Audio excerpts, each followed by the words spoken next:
So you're higher than consensus on Daniel Jones. And my problem with that is that Daniel Jones is horrible. He's dog shit. He's shown nothing in the NFL up to this point in his career, right? Through 25 career games, Daniel Jones has turned the ball over 38 times. I'm pretty sure that's more than any other quarterback in that same time span in the NFL. First of all, you said he's shown nothing. I didn't realize that a quarterback who can get an 80-yard rush is showing nothing. No. How did I know you were going to say that? How did I know that was going to be the first point? Didn't realize that was nothing. And you know what he showed? He showed that he can't get the job done on that same play. How do you trip over your own feet? Please tell me. He's a young man. Like, you are shit. Okay? You are shit. Or what we are about to see from Daniel Jones is going to be a Josh Allen-like leap. These situations are closer than anybody is giving them credit for, right? Two guys who went in the top 7 of the NFL draft, two guys who many people believed were wildly overdrafted. And then we saw it with Josh Allen. The team finally gives this man a true alpha in Stefon Diggs, and he goes from averaging 18.6 points per game to being the quarterback one last season, averaging 6.7 more points per game over 25. We see the same thing with Daniel Jones. They add a true alpha. Kenny Golladay, best free agent of last year's class. They get the second best pass-catching running back, if not the best in the league, back from injury, which is a clear-cut upgrade over the likes of Wayne Gallman. And you have some of the best ancillary pieces in the league surrounding Daniel Jones. Sterling Shepard, solid number 2. Darius Slayton.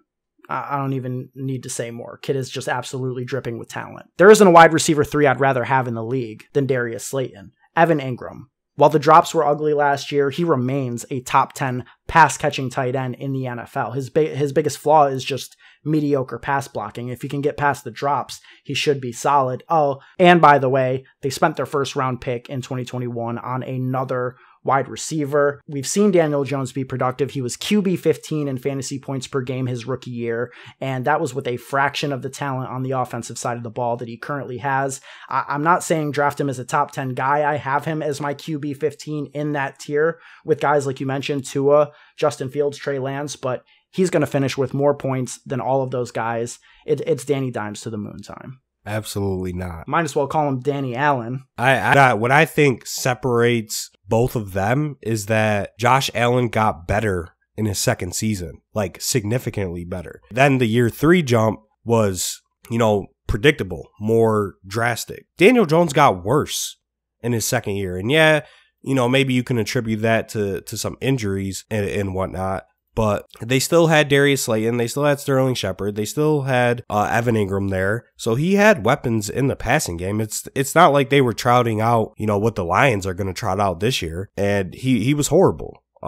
He really only excelled at throwing the ball deep, which I guess is all right for fantasy. But when you add one of the best deep threat wide receivers in the league, shout out to Kenny. I don't know. I just think that his talent is significantly less than Josh Allen's talent. So it's kind of unfair to compare the two quarterbacks. Just as a player, he's just horrible. It's just that simple. Expecting him to go from being, a bottom 3 quarterback last year to a top 5 quarterback in 2021, like how Josh Allen is considered a top 5 quarterback now. But prior to last year, he was probably considered a bottom 10 quarterback by a lot of people. He's definitely not going to make that leap. That's 100% fact.